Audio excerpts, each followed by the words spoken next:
kiwe na mizi, na tukae na udugu, amani na uhuru, raha tupate na ustawi.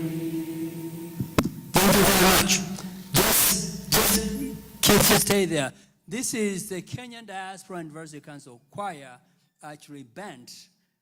I'd like to introduce you to the young people that are here. I have Sandik Mburu. Raise your hand just to be recognized. Sandik and his parents are here.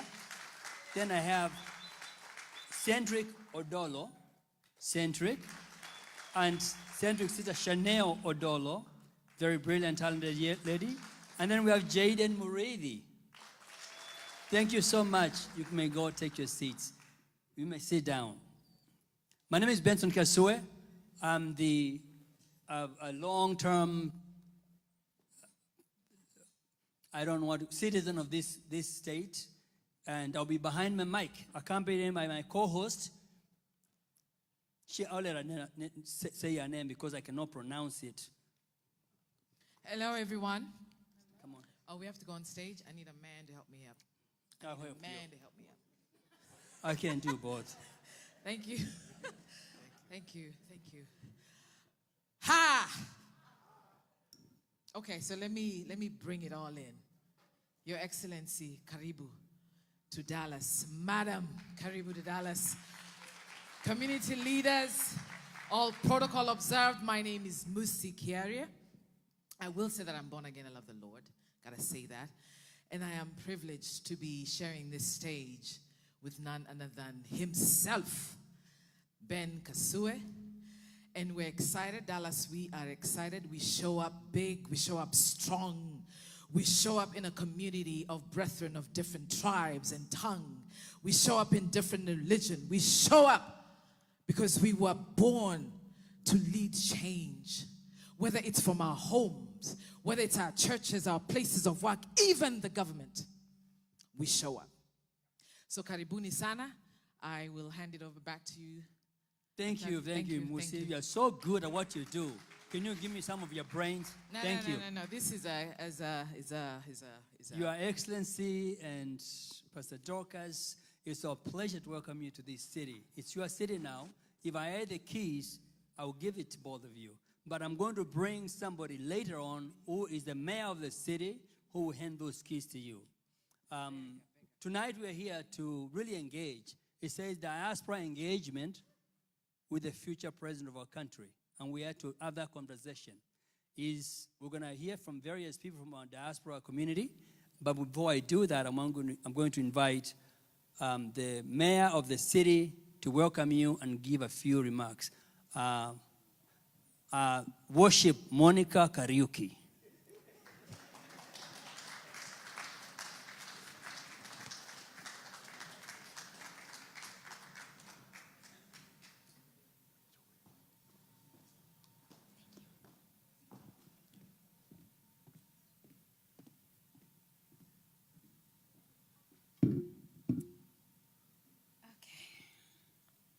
I'm a little nervous, but I'm not going to say Harambe.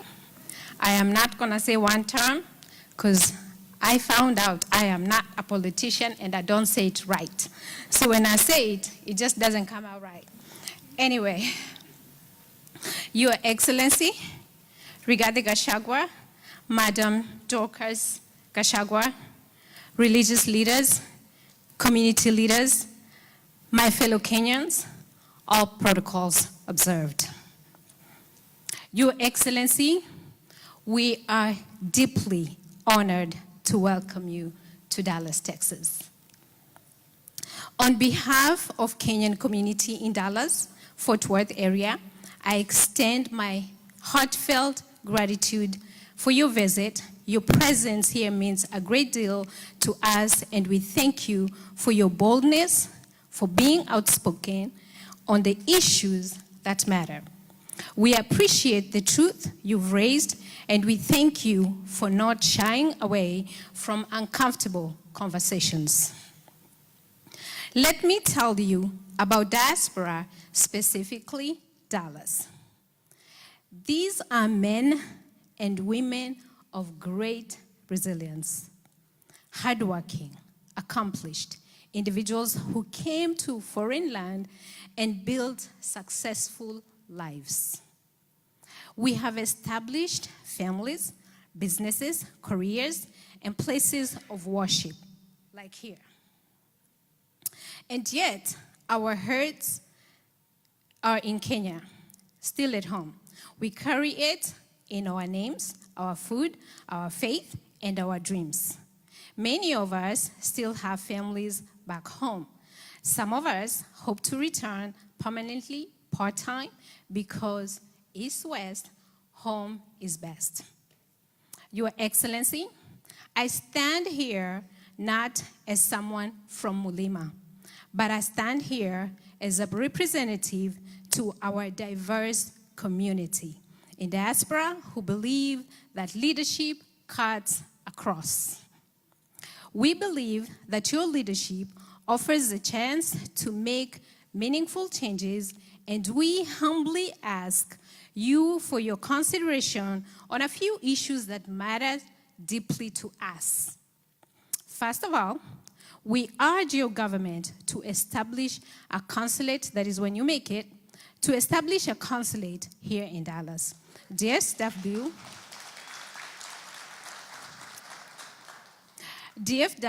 has the largest population of Kenyans in the entire diaspora. And having a consular office here would bring essential services close to our people that we need. Second, we ask that diaspora affairs be represented by someone from diaspora, someone who has lived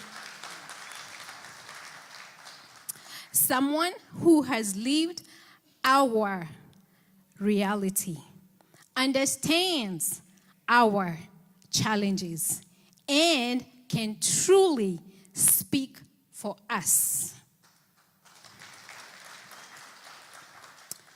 Beyond that, we are concerned the safety and future of our children. We as parents of kids that have been born here in diaspora take so much pride in our culture.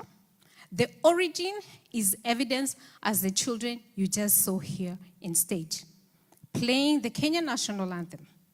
But it is becoming difficult for us to encourage our youth to visit or move back to Kenya when the environment feels so unstable. Remarks from leadership, like authorizing violence against unarmed youth, are very disturbing. No citizen should be dehumanized. The sanctity of life must never be politicized. Never. We also urge that when forming your new government, please do not change the education curriculum. With every administration, from Moi to Kibaki to Uhuru to Ruto, every leadership has implemented changes that disrupt learning. Our children need stability, not experimentation.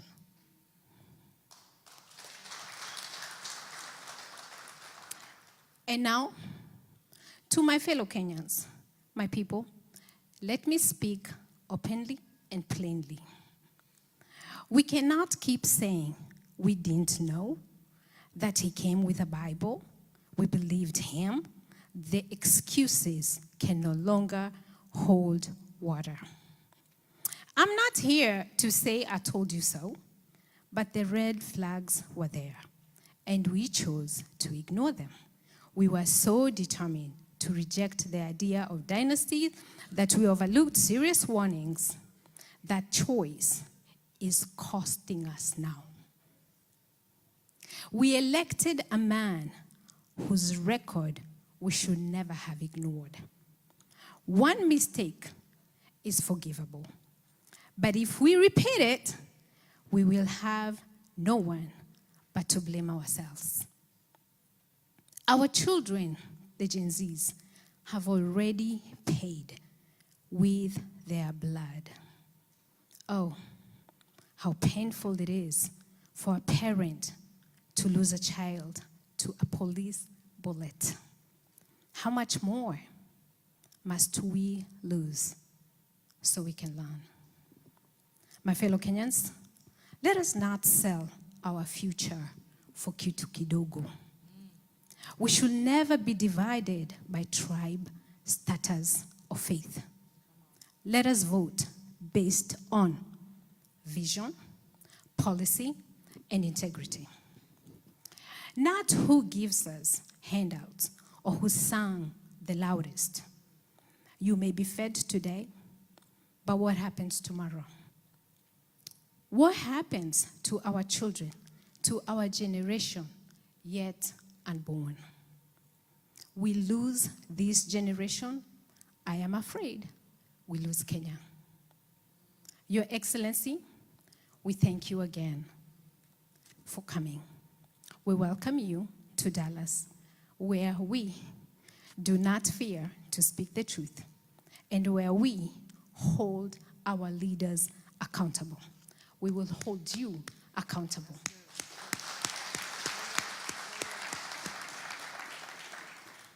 Your Excellency, we believe in a Kenya that works for everyone. We believe in better. In you, we see a renewed promise for the Kenya we all believe in. And with those few remarks, again, I welcome you to Dallas. Asanteni sana na mbarikiwe. Yeah, that's how they roll. Thank you very much. Thank you, Mayor, we appreciate you. So, Your Excellency, I think you're getting a taste of Dallas. That's how things are run here. And you're gonna hear, what you see here is just on the mountain. You see Kenya. You see it from the west, from the east, from the central, from everywhere.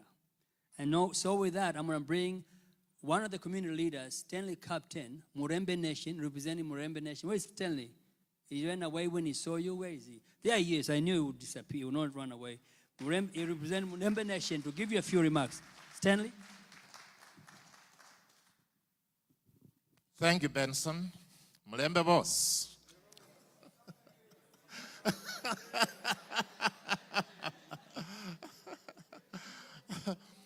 Your Excellency, Rick G, and Mama Dorcas.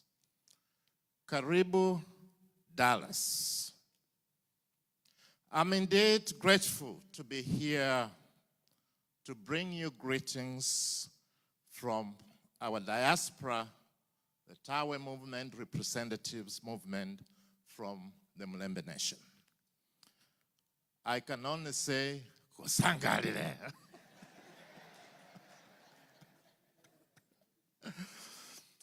Your Excellency, I'm also carrying a message to you. And we know you have introduced this wonderful terminology of cousins. We appreciate that.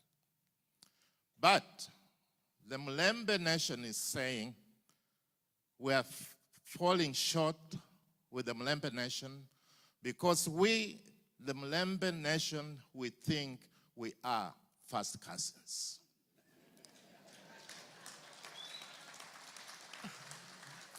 We are cousins with the Mrima kinsmen, and the Luya say, Mundo Kumundo. I just want to go briefly and mention a word from the great Chinua Achebe, who wrote, "A man who calls his kinsmen to feast does not do so to save them from starving. They all have food in their own houses. When they gather together in the moonlit village ground, it's not because of the moon. Every man can see it in his own compound. We come together because it's good for kinsmen to do so." That's why we welcomed you to Dallas. Ladies and gentlemen, I was privileged one time to visit Lusaka, Zambia in the early 1990s. And the youth, just like our Kenyan Gen Zs, were in the streets protesting, and their slogans, or their slogan rather, was simply, "The time has come, time for change, and the time is now." It's happening in Kenya. My interest this evening, I was told to be very brief, is to actually interrogate the 5 W's and the single H. What is it that we want? Why now? When? Today, not tomorrow. Who is the soldier to lead us through? Where? It starts right here, today. With those few remarks, then it comes, how do we do it? And that's what the H is. How do we do it? We have work to do. Your Excellency, we are here to support you, to work with you, and to make sure that the work is done. Thank you so much. Come on, put your hands together for Stanley Captain. I need, Mr. Stanley, you're going to do a double duty here as you help me up. Thank you, thank you, thank you, thank you, thank you. And as we were getting ready for this event, I had the privilege of meeting some sisters who drove from Tennessee. And it was not hot for them. I was surprised because I was boiling in the 100 and something heat. And my sister from Germany, Alice, who traveled all the way, had a loss and death in family. David, who passed, your nephew. And so there's a lot to be discussed on this platform and today. And let me call our next guest who represents Abagusi. Abusinkai Mole. Come on, where my kissy folks are. Louder, I beg. Yeah? Abagusinkai Mole. All right. You have somebody that will represent the Kisii community here in DFW, none other than George Mokwasi. Come on, put your hands together. Your brother. No. Wow. Good evening, Your Excellency, Kenyans in the diaspora, and all protocols observed, good evening. I'm here just I'm not the representative of the Kisis. I even don't know how to speak Kisii properly, but I am a cousin. I am one person that I just want to take you back to where we don't want to go back in 2027. I was born and brought up in Kericho, a very small town, beautiful town, where we all loved each other. But in 2007, things changed. Some of us lost properties. We lost lives. We have people who we never knew their tribes. We never knew who they were. We never knew where they came from. They were our brothers and sisters. But in that fateful night, in December 28th, 2007, hell broke loose. It broke loose not because we hate each other. It broke loose because the will of the people was not accepted. But it started with the hate that a lot of people wanted to pin us on our tribe. You are a Kikuyu. You are a Kisi. You are who in this? I am not a Kikuyu. I'm not a Kisi. I am a Kenyan. I was born Kenyan. We lost. My dad died after the elections. He died in 2008. Up to today, if you ever ask me about tribe, it takes me back to where I never wanted to be. Your Excellency, we appreciate the work you're doing. We have to go stand still and make sure the mission break that hate. We want to break that divide. Please, let us all unite under one umbrella.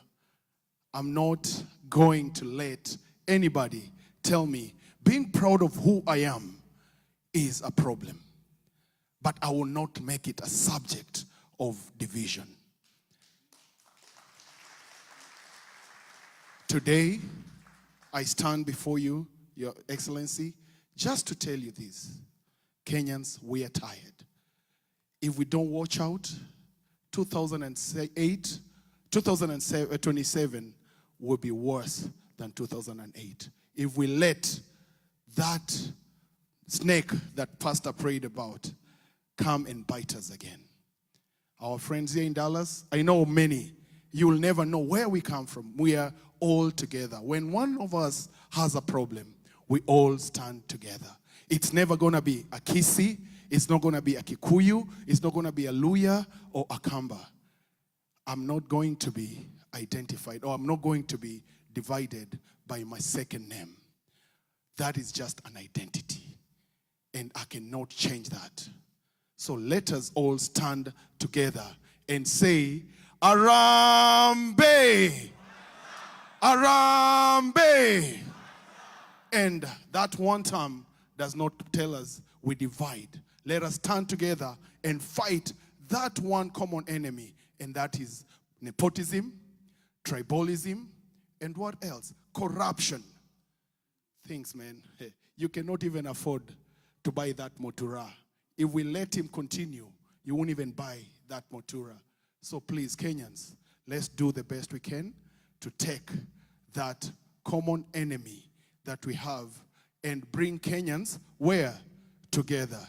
Wakenya, tuseme hivi, twajivunia Kenya, taifa letu tukufu, Kenya tunayoipenda. Kenya yetu tunayoipenda. Wasiyependa Kenya, yeye siyo Mkenya. Kenya tunayoipenda. Wakenya, Kenya kipenzi chetu, hatutaiacha milele daima. Kenya kipenzi chetu, hatutaiacha milele daima. Asante sana Bwana Mukwasi. Thank you so much. I think we're working this okay, Your Excellency. I hope you give us a little more time to enjoy ourselves. This is a real celebration for us. We don't get to see you every day. You are out there really slaving for us, and we appreciate you doing that. We are being stoned, shot at, but you're still alive. We're with you. There's a guy, I was in Kenya just recently. I got back last week, and I traversed Narok County and Kajiado County. And the only question I asked the people that I met who didn't know me, I said, okay, what is the politics in this area? And the only answer I got was one, from different people. What is your politics? Exactly. So I'm going to bring you a guy from the Mass Society, the tallest man we have in Dallas. So Letinga, please come forward. This is all we have.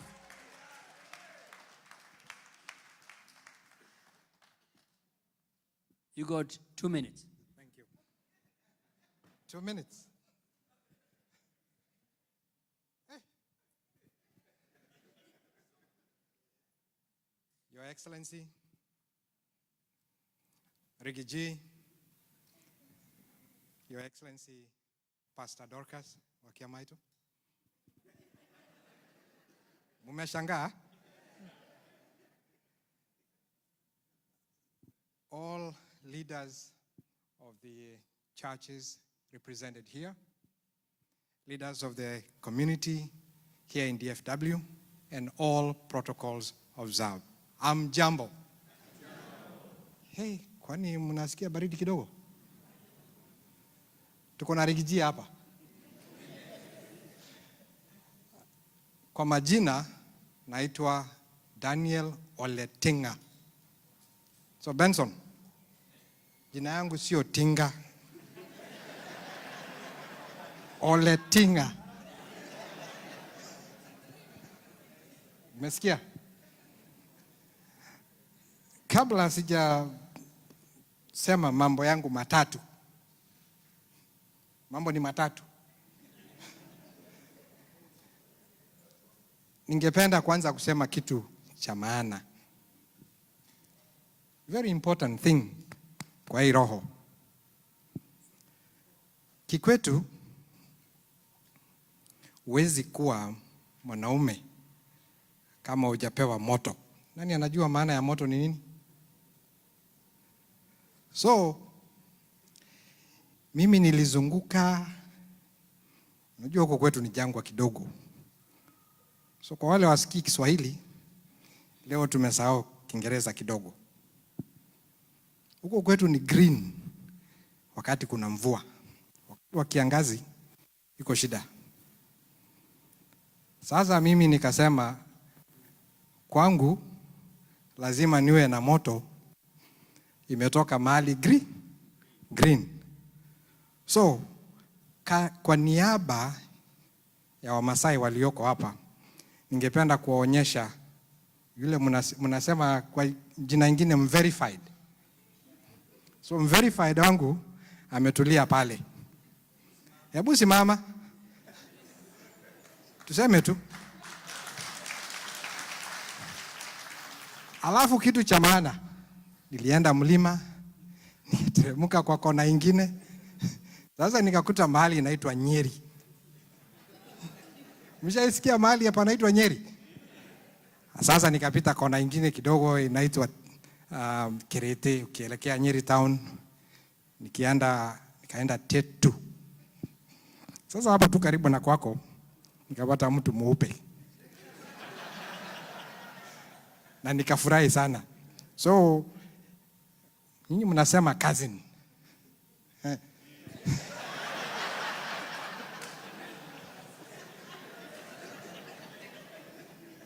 Na mimi nitasema nini?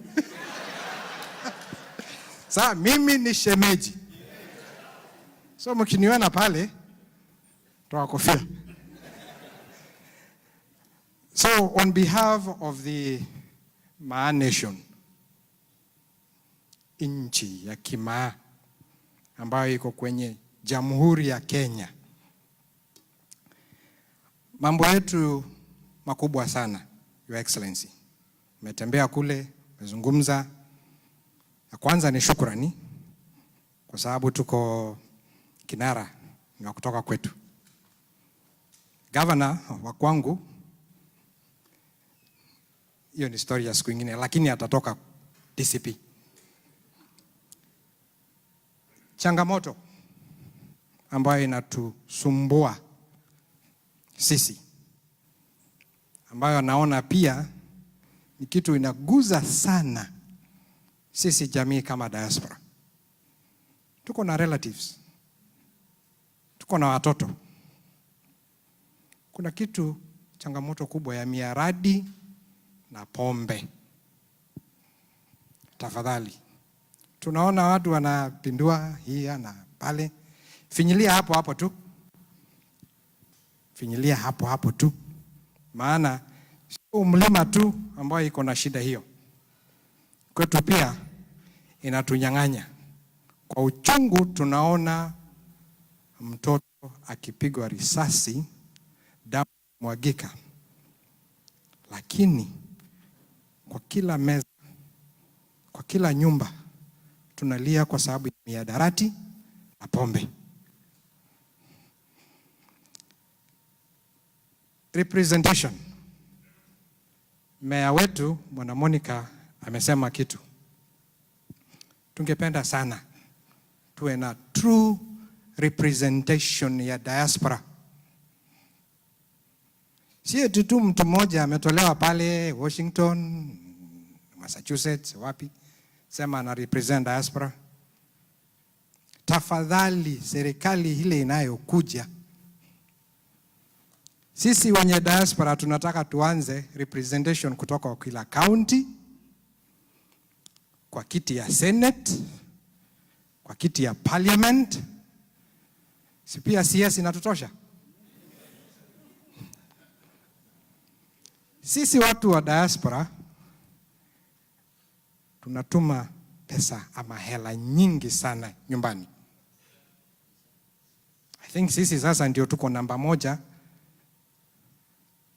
Tunaishikilia nchi ama jamhuri yetu. Mimi naona tu watu wanazunguka tunatafuta FDICs. Kwa nini msitafute diaspora na hela yetu? Mtushike mkono tuweze kuwa na benki zetu, ama nyinyi hamtaki community cooperative society zetu? Ili na sisi tuweze kusimamia investment yetu, tuweze kuwa watu ambao wanaingia kwa infrastructure bonds, not just simple kidogo kidogo tu treasury bills na vitu kama hizo. Hapana, tunataka kuwa kwenye meza ambayo mnasema leteni 40% ya nyinyi watu wa diaspora na mpate 55% return.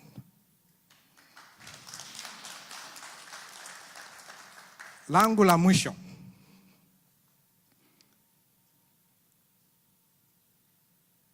kwa hii mtaa hii ya Texas, especially DFW, I think we have the largest congregation of Kenyans in the diaspora here. Ama hatupo? Kwa wale wanataka ID, anaambiwa teremka DC. Kwa wale wanataka passport, fuata hivyo hivyo tu. Kuna kitu imesemekana tunahitaji, this time round we demand kwa serikali ijayo mtupe consulate hapa Dallas.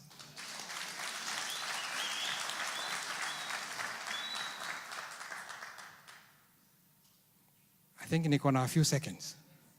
So, 1 second. Tunakuomba. Hapa tunasema sikiza wa Kenya. Ukiwa huku, sikiza nini? Diaspora. Sikiza nini? Kwa hayo machache nakuambia karibu na Mungu akubariki. Asante sana. Come on, put your hands together for Aletinga. Thank you. And he excused himself for not speaking English, but he actually said 4 points about the killings that happened and representation in government, Senate here in diaspora, as well as consulate here. So thank you. I know you wrote those down. Before I bring the next speaker here, and Your Excellency, I know you have seen an array and a diverse community being represented here in Dallas. The next speaker, him and I belong to a group of parents. The common denominator is that we have autistic kiddos. The common denominator is that they're all Kenyans, regardless of tribe and tongue. And when it comes to disabilities in this country, they have to go through iniquities and disparities, whether it's education, employment opportunities. I know we have representation of parents here that have autistic kiddos. Can I, by show of hands, anywhere? I see that. I see y'all. I see the nods. American history. In 1870, the black suffrage was ratified, meaning the rights for black to vote in this country. In 1920, it was the women's suffrage the right for women to vote. In 1990, it was the Americans with Disabilities Act. That is 120 years after the black suffrage and 70 years after women's suffrage. And that means even today, this disability community is clawing back years of iniquities, of disparities. We see it. And if you have a kid like mine who's 19 years old, who's autistic, trying to fight the system, what we can do so far, not only are we coming together to share accomplishments and milestones and maybe a prayer and a cry and frustrations, but what we have said was we're not going to wait for years to help the Kenyans in Kenya. So while we all are asking, hey, what are you going to do for the diaspora? Or what can diaspora do for you? We're ready. The parents of this community, Amaje Tobias Yungu, I'm calling you forth, come here. A father to a kid who's autistic. These are parents that each day our P&L, our profit and loss, our budget is different for many of you all. Because we have to pay for extra services, for therapy, opportunities, access for our kiddos. And because we have walked that path, we are ready to help the Kenyan government when it comes to, we're ready to work with you. Whether it's changing policy for people with disabilities and kids and schools, the education system, when it comes to, and Mom, I know you are so on that point, when it comes to removing barriers, when it comes to ensuring that opportunities are made readily available for this community, because 15% of the global population has a disability. That is you and I one day.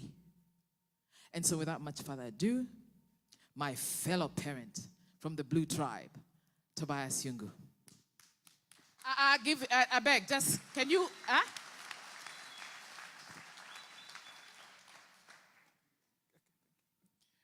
Thank you, Musi. Thank you for that introduction, Your Excellency Rigathi Gachagua and Her Excellency, and all protocols observed. Good evening, everyone. My name is Tobias Yungu, a resident of Dallas Rockwall area, born, bred in Makueni County. So I stand here as one of the community leaders within that Cousins tribe. So I'm a proud cousin. So, yeah, and today I want to speak frankly, not as a politician, not as a supporter of any camp, but as someone who deeply loves Kenya, because our country needs truth. We are gathered here at a time when Kenya stands at crossroads. Back home, families are crying out under the weight of high taxes, joblessness, corruption, Gen Z deaths, and a growing sense of betrayal. Yet in political meetings, we often focus on personalities and power. Who will win in 2027? Who will serve one term? Who is loyal to whom? But our people did not elect leaders to serve one man or one term. They elect them to serve Kenya. Let me be clear. We in the diaspora are not just spectators. We are stakeholders. We send billions back home in remittance. We support schools, hospitals, families, and even some county projects. Yet our voices are often ignored. That has to change, and that is what we're crying for. We cannot clap for empty promises. We must demand measurable progress. What's the plan for ensuring that our institutions serve Kenyans, not politicians or individuals? What's the plan for reducing youth unemployment? When will corruption truly be punished, not just televised? What is the plan for the united opposition to unite Kenyans, not just unite themselves? We must focus on systems, not saviors. We need long-term strategies, not short-term slogans. We need inclusive economic reforms, not divisive ethnic calculations. Let me say this to our leaders. Don't just campaign, you need to govern. Don't just build legacies. We need to build institutions. Because history will remember not how loudly you spoke, but how wisely you led. And to my fellow Kenyans in the diaspora, let's be the mirror Kenya needs. Let's organize, invest smartly, speak boldly, but also build. Let's stop being used for just political opportunities. But let us be seen as partners in progress. As we host His Excellency regarding Gachagua, let us not flatter, but challenge. Let us not just ask for recognition, but accountability. Let us remind our leaders that loyalty to Kenya must be greater than loyalty to any one man. Because Kenya is bigger than one term, bigger than any administration, and certainly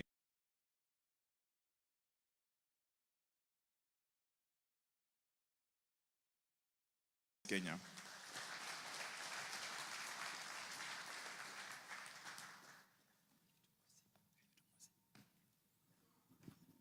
Huyo jamaa ameongea vizuri.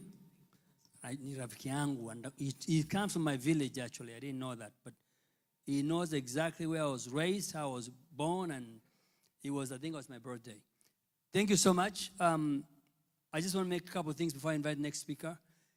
What we are doing here is listening, and His Excellency is listening carefully. The price of freedom is not free. Is freedom mean free? You're going to pay that price. And if we want a better Kenya, we have to support His Excellency. Diaspora, most of you don't vote. We don't have a voting booth here in Dallas. What can we do to support this movement? We got $20 a day or a month. All these people, that's enough to fuel his vehicle.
Yes, please.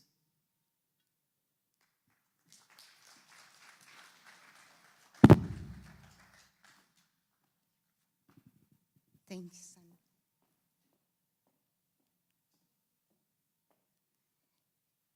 Hamjambo wa Kenya. Wa Kenya oe. Wa Kenya oe. His Excellency Rigathi Gachagua, Mama Pastor Dorcas, all protocols observed. My name is Grace Karoga. I am a resident of Dallas. I am here today to talk about Dallas and the women of Dallas. His Excellency, when I look around this room, I see more men than women. I see women, and I appreciate you all. We all know that women are the backbone of any successful democracy, right? Without women, none of us would be here. Women, given a chance, will take any democracy from where it is down there to up there. Now, Your Excellency, here in Dallas, we have great women. All these women that you see here, they left something to come here and have their voices heard. They want to have a seat at the table when the decision making is taking place. These women in Dallas are doctors, they are nurses, they are IT professionals, they are engineers, they are great mothers, they are passionate women. These women want to take part in a democracy that is just, a democracy that is inclusive, a democracy that brings peace, a democracy that is there for every one of us to be a mother, a father, a grandmother, and a grandfather. So we want to see our children grow and have children so that that rightful democracy can proceed on for generations to come. Now, His Excellency, as I stand here, I urge you and the next government that you'll be part of, please give the women of Dallas, give these great women a seat at your table, and you will never be disappointed. Thank you so much. Karibuni sana. Enjoy Dallas. Enjoy the heat. Tunawapenda sana. Thank you.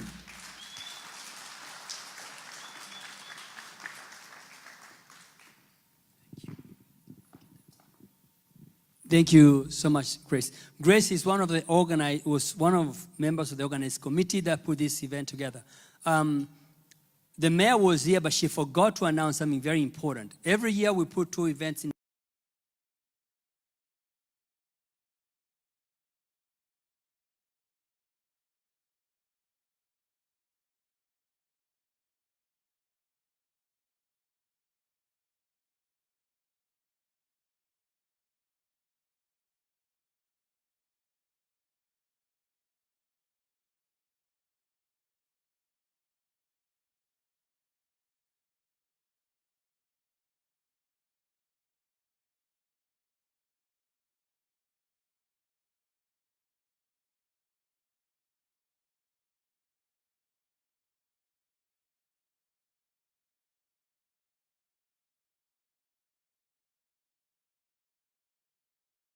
Politicians and government leaders to come and engage us. Dallas has about 100,000 Kenyans. Strong evil. You guys know how many we are here? Over 100,000. And so we can make an impact here. Even we can win. You organized, we can lead. My name is Benson, and for those who don't know me, I've been in this community. I live about 2 hours away. But I'm so much delighted to be here to engage you. Your Excellency, from the mountains of Chulu Hills down to Tui, the national park, going down to Mwingi and then down to Machakos, Masinga Dam in Kangundo, and all the way down to Nairobi by Mulolongo. That community is very ready to work with you. A lot of people mistake me for Kalonzo. I have no relationship with him. I can assure you that. But ni rafiki yangu sana, mwambie nilimsalimia. So, but we are in this to win this thing. If we don't unite, we have a problem in 2027. Do you guys want that problem? Munataka? Arambe! Arambe! I'd like to invite the chairman of this planning committee, who has been working so diligently to make it happen. We are coming to the end. I know you are here to listen to His Excellency himself. We have some few things we want to share with you. But before we do that, we'd like to invite our chair, Alex Karundu, who is also a former chair of the Kenyan Diaspora Advisory Council, to share a few words with you. and invite His Excellency as well. Oh, thank you. Your Excellency, before I give my remarks, there are a few people. Kwanza nisalimiane, anjambo wa Kenya. Harambee. DCP. Ni kama hatujaelewana hapo, mshike kwa DCP. One Kenya. One people. One Kenya. Harambee. Very good. I recognize a few people who have traveled quite a distance. We have our ladies from Germany. It's only fair, Your Excellency, tuchukulie muda kidogo tuwapatie dada zetu. I'm sure one of you would want to say hello at least. Alice, do you mind? I'll share my minute with you. Tumpigieni dada yetu makofi. In respect of time, kindly hurry up. I also want to recognize, Your Excellency, your permission, the National DCP Diaspora Body, led by our Chair Gikonyo. Perhaps they will come in later with your time. Wanja, Jeff na wengineo. Tumpigieni dada yetu makofi ya nguvu. Yeah, hello. His Excellency Rigathi Gachagua and Mama Dorcas. Don't worry. Yeah, hello. Hello. His Excellency Rigathi Gachagua and Mama Dorcas, karibuni sana hapa Texas. I'm from Germany. I just came to visit my daughter. And coincidence, Rigathi Gachagua was supposed to come here, so it was just a coincidence.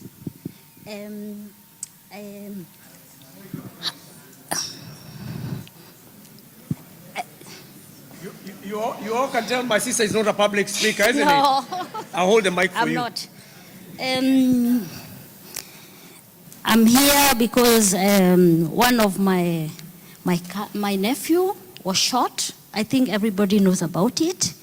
David Chege, who was lying, his brains were scattered and outside the parliament building. I want to read something about David.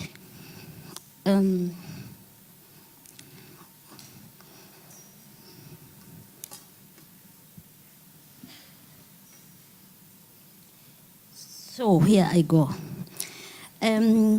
Honorable former Deputy Rigathi Gachagua, I speak to you today as a mother whose life was scattered by a tragedy, loss of my nephew, David. He was shot and killed during last year's demonstration, a young man full of kindness, faith, and promises. Since his death, our family has been engulfed in pain. No parent should have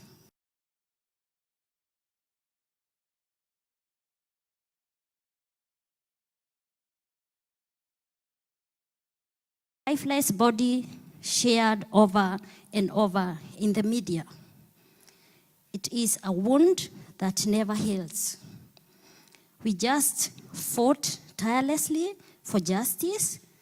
We have pushed forward with every legal avenue available, yet no progress has been made.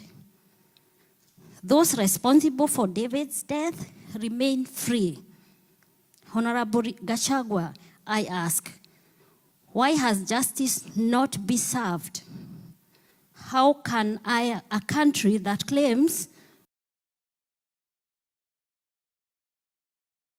took innocent lives to walk without consequence? David's life matter, and his death must not be ignored. This is not just our family's fight, it is a fight for those whose voices have been silenced too soon. I will continue to pray, to speak, and to fight until justice is served and David's memories shines in their other lives too. Thank you.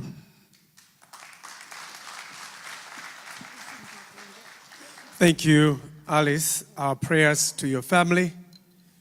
And as Kenyans, we stand together and we can assure you none of a bigger fighter than His Excellency. And I'm sure one day, sooner than later, those pains will be no more. And it is of quite importance for all of us to pay tribute, indeed, to all those young men. And they join the list of the heroes of our republic. I am confident there are other people who would have wanted to speak, but in respect of time, Your Excellency, I see there is a Gen Z, Nick Karaoke.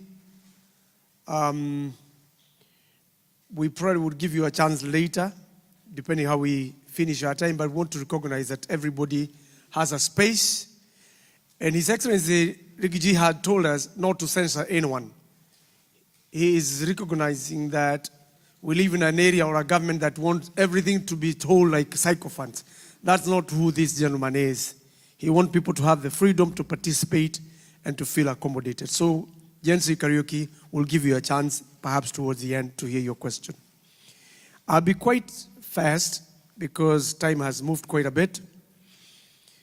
All protocols observed. Your Excellency, my name is Alex Karundu. I am the Chair Emeritus of KDAC. The lady that spoke at the beginning was elected upon my end of term. I am a proud servant and a hero of this diaspora of Dallas, Texas, and the larger US. I've lived in this country for some time. But above all, I'm also a patriotic Kenyan, a son of Kiambu County, and proudly going to be a candidate and a DCP party for the Kiambu Township Member of Parliament.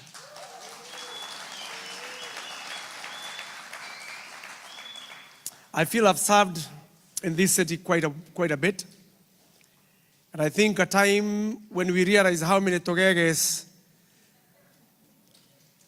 for those that may not understand the name Kagege, we were told yesterday by His Excellency is one level below a moron. Imbecile, something. Something. He said it very well. So we have a lot of them back home, with all due respect.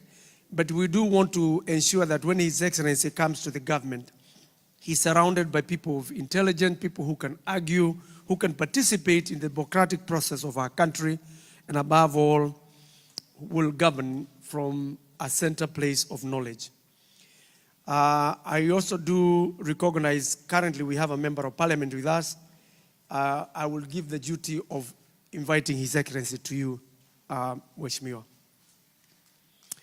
Maybe I should repeat this. When I say DCP, tuseme sikiza ground. DCP! Nikisema harambe tuseme nini? Harambe! Nikisema Kenya moja tuseme yes we can. Kenya moja? Yes, we can. Kenya moja? Yes, we can. Excellency, People's Deputy President, history is more than path left by the past. It influences the present and can shape the future. We meet today here in Dallas as patriotic Kenyans, first to show our unwavering love for our motherland. We declare here now that Kasongo is not Kenya, and Kenya is not Kasongo. Kenya is bigger than an individual. We saw one time when he said, kama siko Kenya na hakuna Kenya, Mr. President, you are dead wrong. Kenya belongs to all of us. We are only pass-by, caretakers of our country. Many years later, most of us will be gone, 50 years, 100 years, but Kenya will remain for our children. So here as well, Mr. President, from here in Dallas, we are acutely aware Kenya is more than you.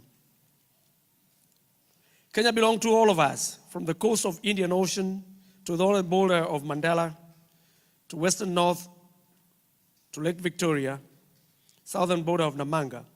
We are one Kenya, indivisible, undefeated, We are Kenya one, na tu Kenya ni yetu sisi wote.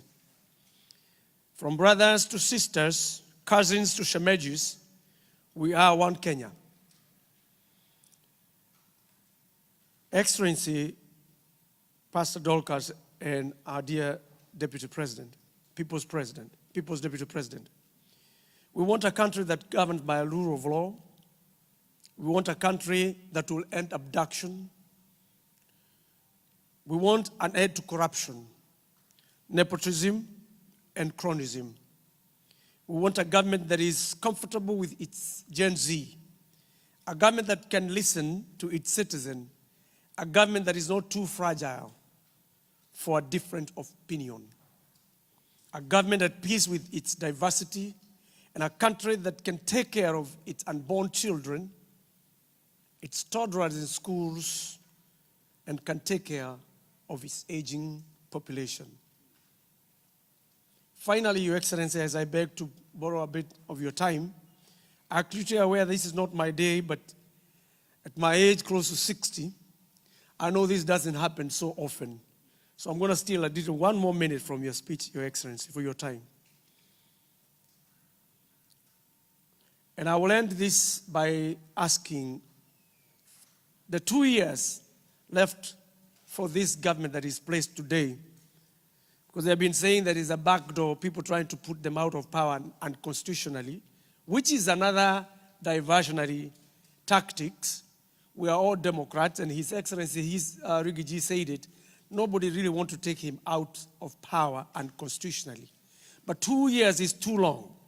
May we ask you, Mr. President, and your sycophants to recount your recent shoot-to-kill order. If you continue it in the next 2 years, we might not have a population to vote, and we need them. Mr. President, do not take free education from our children.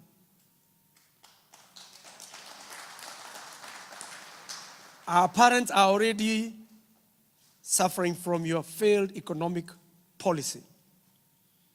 They cannot afford to dip their pocket further. Keep the education the way you found it. We'll improve on it when we come back.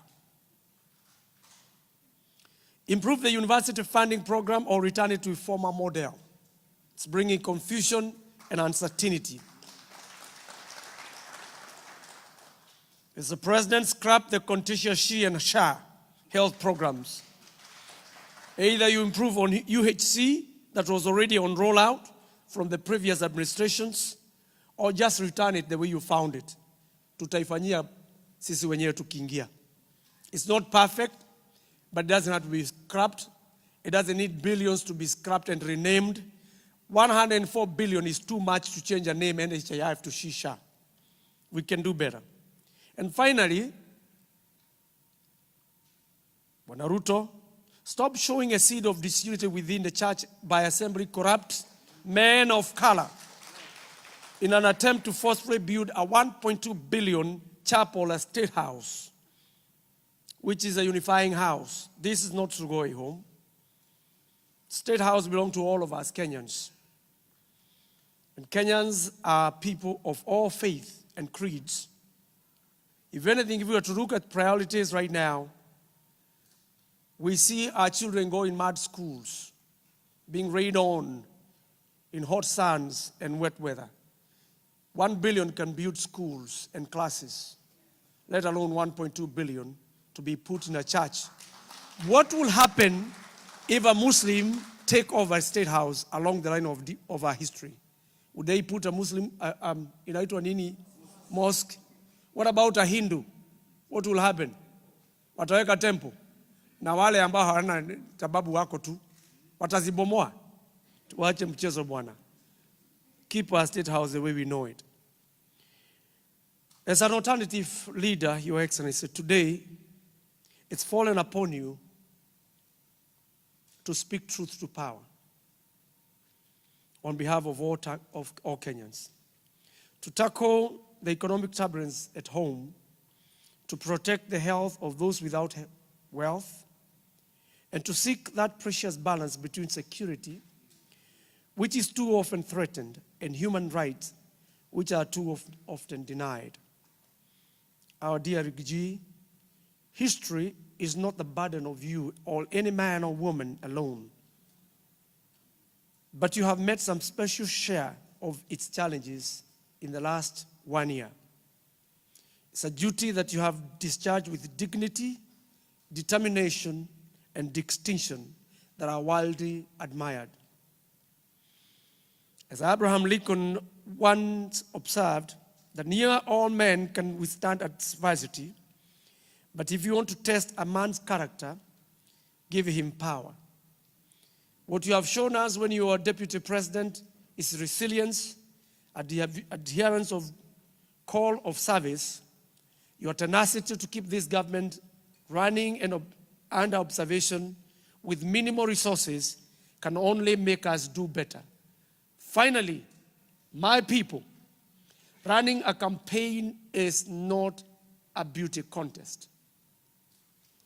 Mimi nawaomba tu kama Wakenya, while our Gen Zs are giving their ultimate prize in Kenya, shall we please reawake the spirit of supporting to the cause of our justice and rule of law in Kenya by donating to various programs that will end up the despotic government of Kasongo. We'll be rolling out a few programs. We want you, from your comfort of your seat, please donate. We have seen what donation to political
Your Excellency,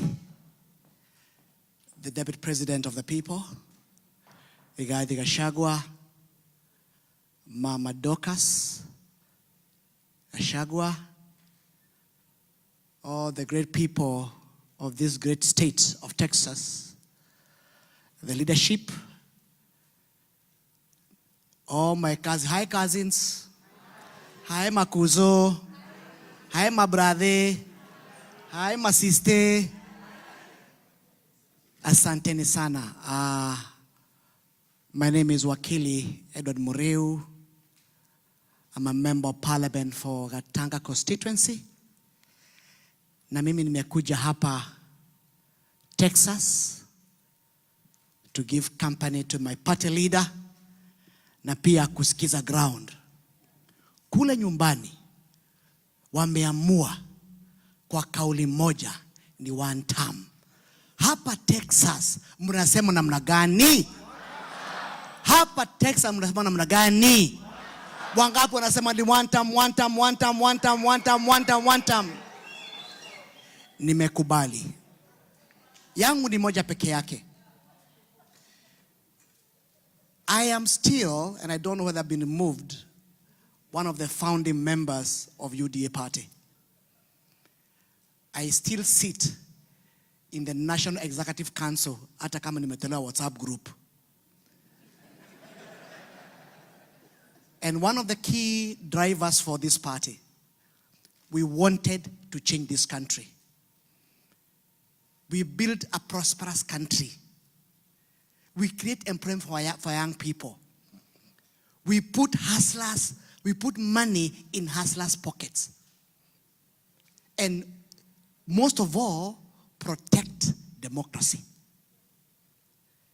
But when our good friend took the Bible, akaweka chini.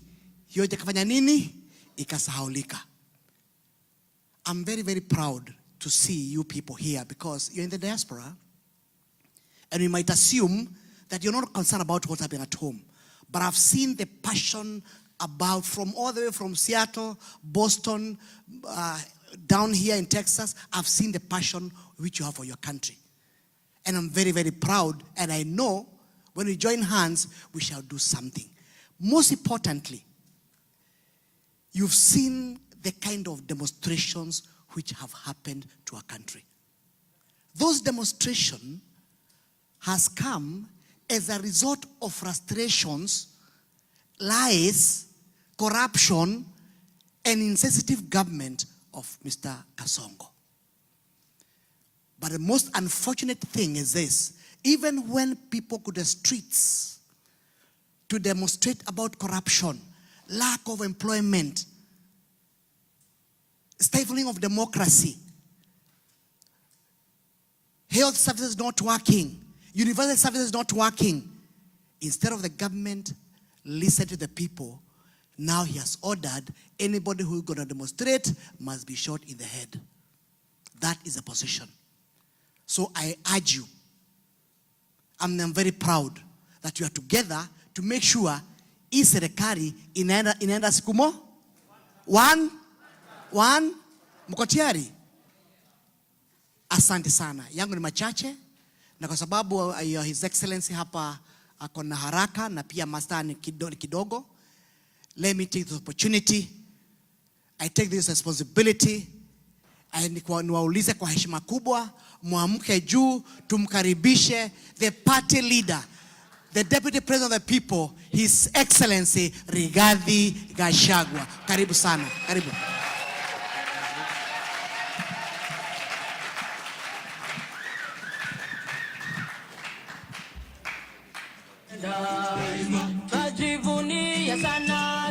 Thank you.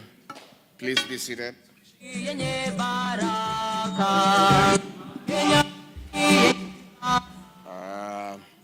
Dallas way. Dallas way. Good people, God is good. And all the time. Nisalimieni hayo. Bwana Yesu asifiwe. Bwana Yesu asifiwe tena. Hi bros. Hi sis. Hi cousins. Hi shemeji. Asanteni sana. Thank you very much, our bishop, our community leaders, and all the great people of Dallas and the state of Texas, and those who have come from Germany and elsewhere. I'm very delighted this evening to have this engagement with you. I've sat here and listened to what the community leaders say, from her worship, the mayor, to the community leaders, and I'm very happy. My engagement in the United States of America are serious consultative engagements, and I did not come to the state to have praise and worship choir. Because if I did want praise and worship, I have it in my church back home. We came here to engage meaningfully. And the other day I was in Baltimore, there was a young girl who raised issues. And I could see our critics back home were very happy because they are not used to it. They have praise and worship. Everybody speaks the same language. We are different. We are Democrats. And we believe that everybody's opinion matters. And all of us cannot see things the same way. And that is what we are fighting back at home, one-man rule, where somebody wants to decide that he knows everything and nobody else knows anything else. So I am very happy to have listened to the community leaders, and I have heard what you have said. I will respond. And first and foremost, I want to say thank you to the community here in Dallas for the very warm welcome accorded to me and my wife and our delegation. When we arrived yesterday, we were received very warmly at the airport with song and dance, with prayers. Later in the evening, community leaders hosted for us a dinner and gave us very good beef.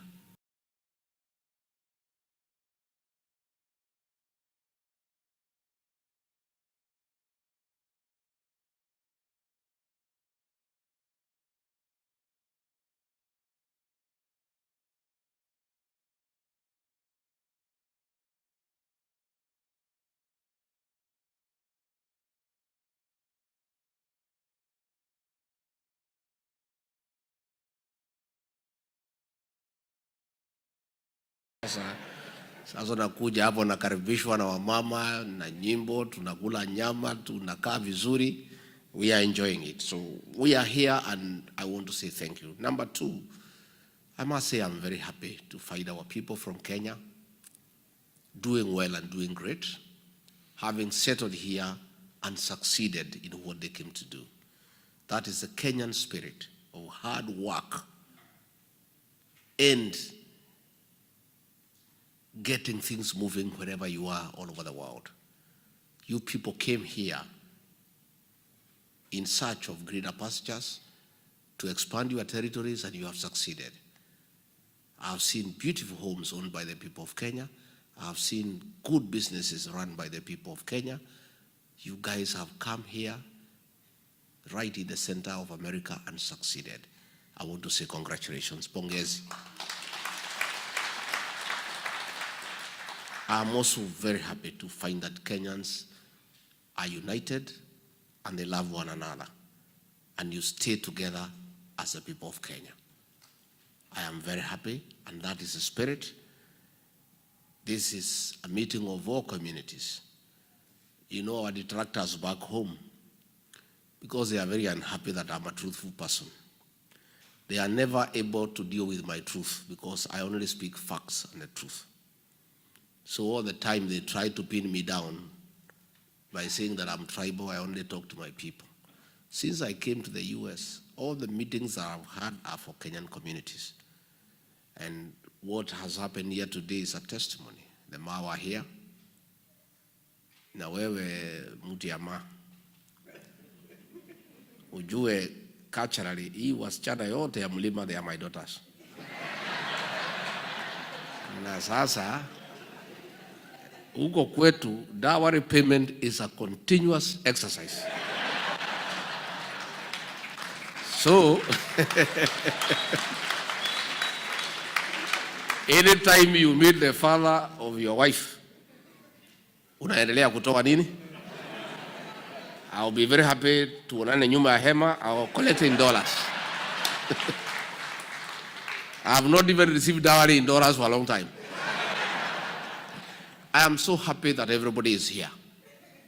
The Mlembe Nation is here, the Abagusia here, the Maa here, our cousins from Mukambani are here, the Gen Zs are here.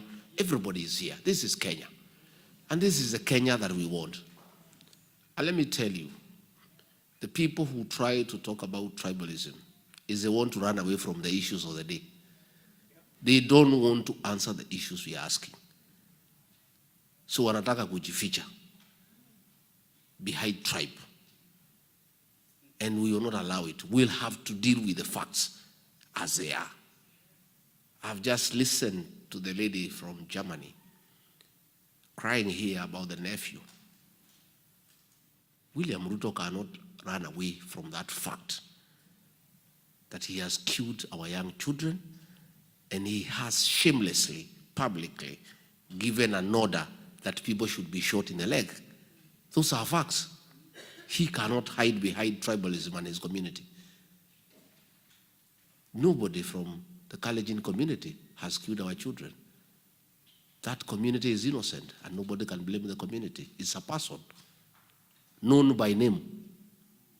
And we are dealing with a person. Let us not hide behind communities and tribalism and try to run away from facts. And when people are truthful, you want to demonize them so that they stop speaking. I think if William Ruto was honest to himself, he would have known by now that Rick G is one Kenyan who cannot be intimidated into silence. So even if you call me names, even if you give me tags, I'll stay focused. I must have my eyes on the ball. And why am I so active in this struggle to liberate Kenya? People say sometimes Rigathi is overzealous. Why is he overzealous? He's too passionate in fixing Kenya. It's because I know there is a speaker here who said now we must not continue saying we were deceived, we were cheated. It is true. We have said enough. But Rigathi here played a very big role in creating the mess that Kenya is. I did. I persuaded many people, over 4 million people, to elect William Ruto. I take the blame. And many times I've apologized to the people of Kenya. But in our community, they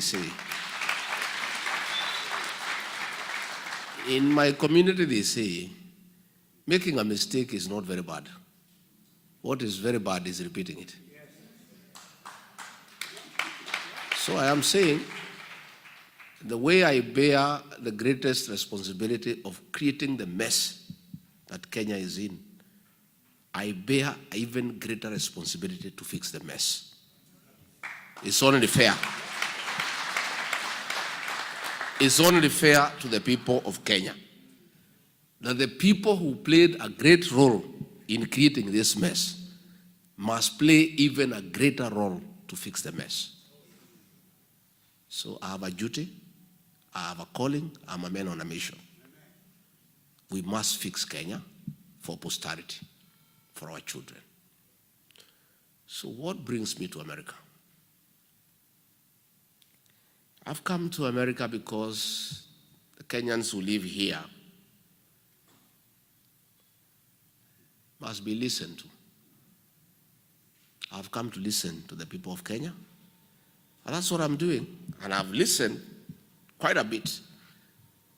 I think this is my 4th town hall meeting among so many other meetings. I've held more than 25 meetings with selected groups of church people, business people, community leaders, and I'm listening.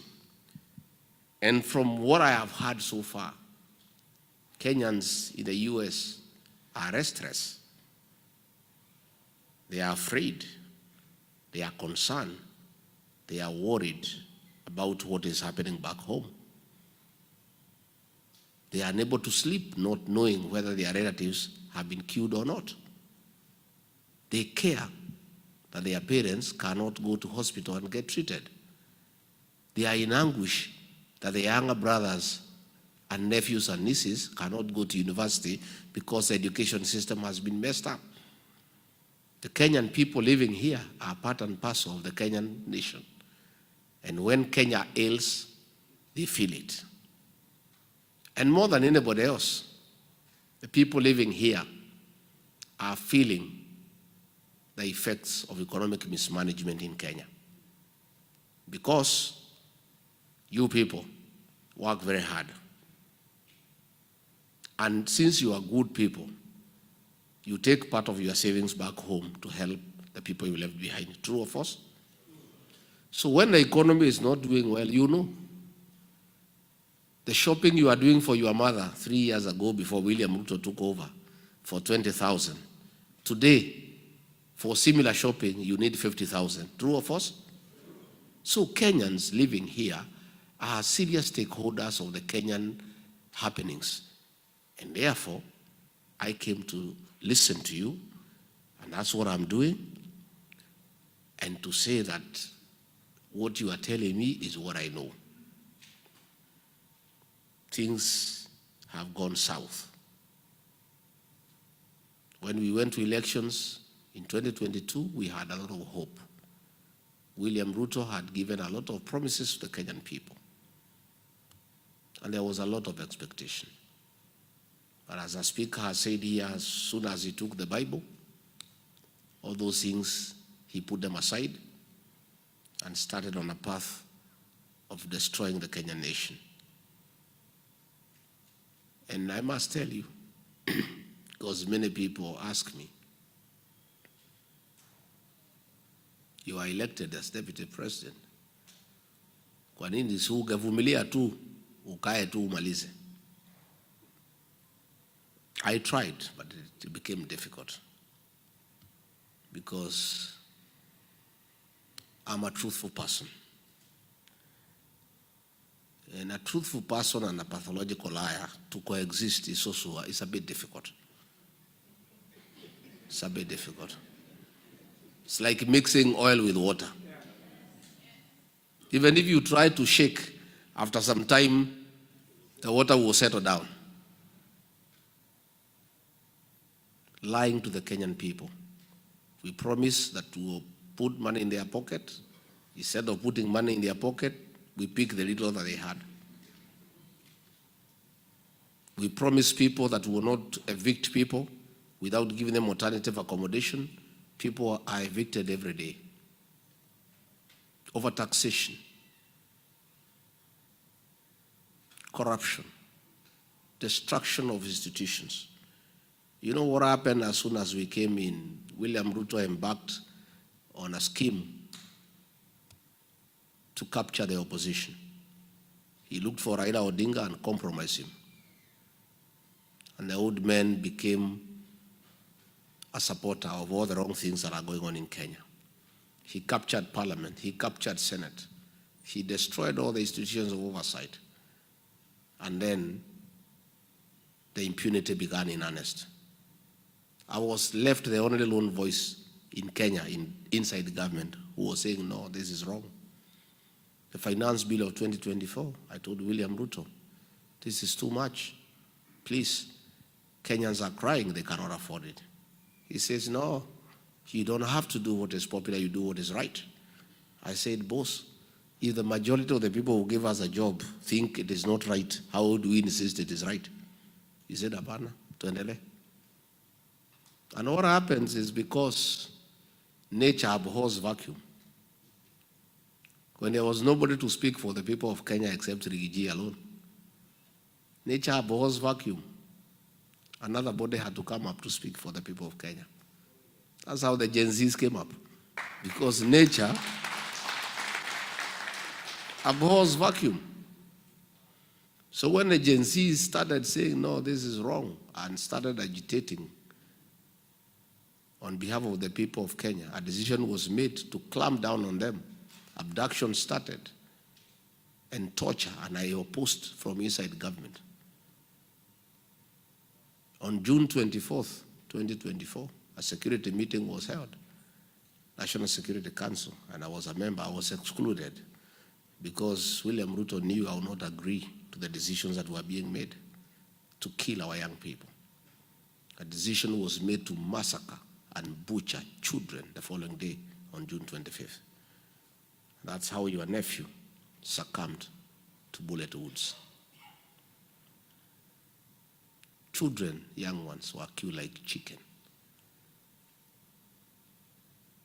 That evening, the president called a press conference and said they are criminals and they are treasoners and they will be dealt with. The following day, as deputy president, on 26th, I flew to Mombasa and called a press conference and told off William Ruto. You remember? Yes. And from that day, we never saw eye to eye. We never spoke again. We started talking on SMS. He couldn't believe that I could tell him off publicly. And I told him I cannot be part and parcel of a government that kills children. And our relationship became worse and worse. And he told me he'll get rid of me unless I resign. And I told him I'll not resign, get rid of me. He mobilized funds and gave members of parliament and senate to hold me out of office.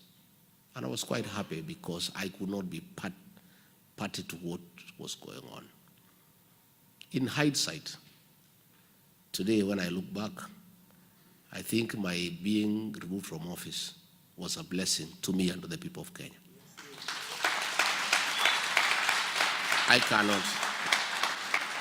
I don't want to imagine that today I will be deputy president and be part of what is going on because I will not accept. So we would not have agreed.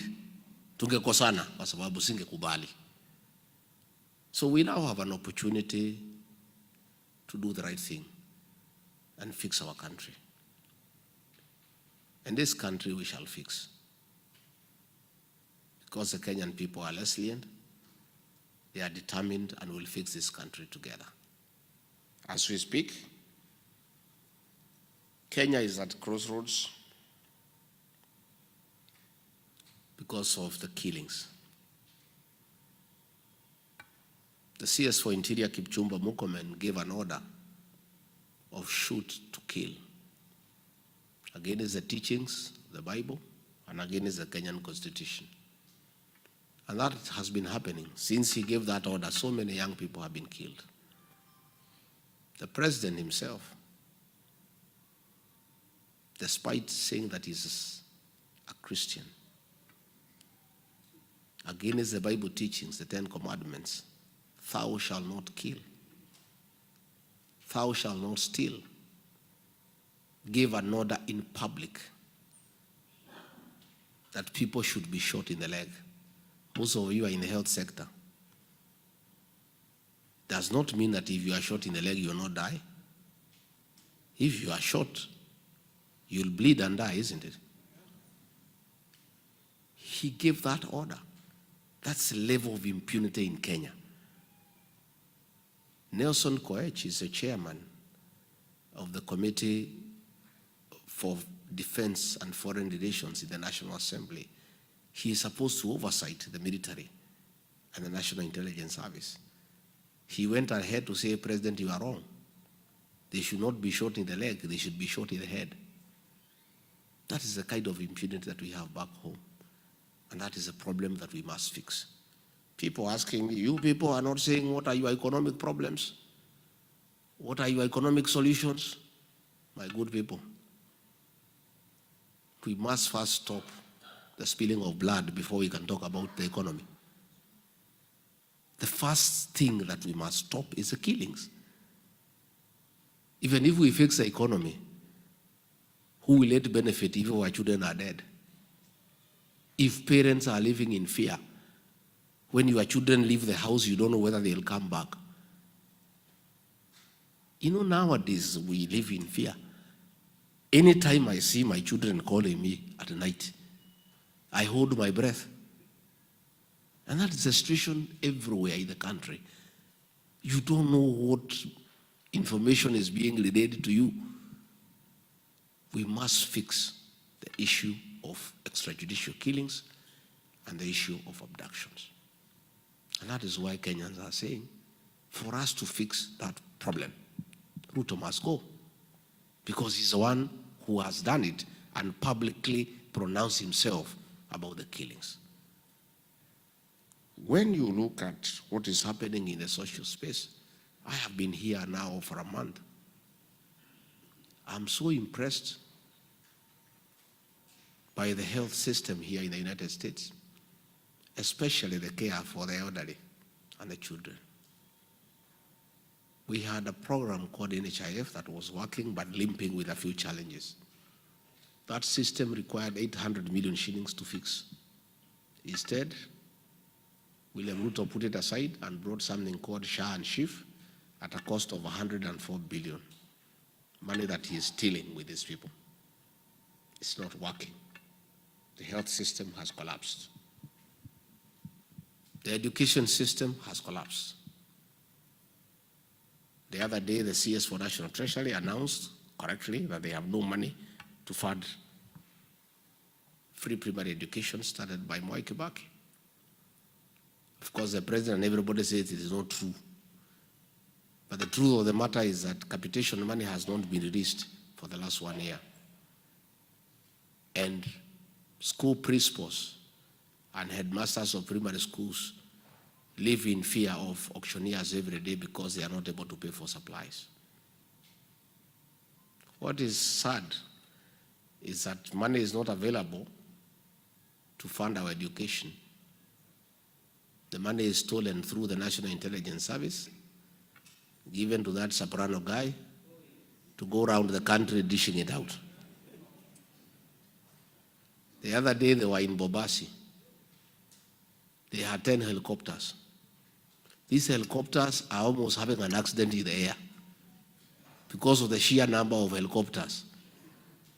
And they're actually creating havoc even among livestock. Even the cows are having miscarriages. Yeah. Even hens are not laying eggs. Because their helicopters are all over the village, wreaking havoc and creating fear among animals. So, at an average of 1 million shillings per helicopter, that is 10 million. The cost of the event itself is 10 million. Then they come and give some other 3-4 million. Then they go away. You saw some woman there in Kisii. She said she had a group of 31 women. She was given 2,000. Each woman 64 shillings. And then Soprano is saying that it is economic empowerment. Surely, sometimes, and the guy is a professor. Sometimes you look at people, matharau kwa Kenya. You give people 64 shillings unasema at an economic empowerment.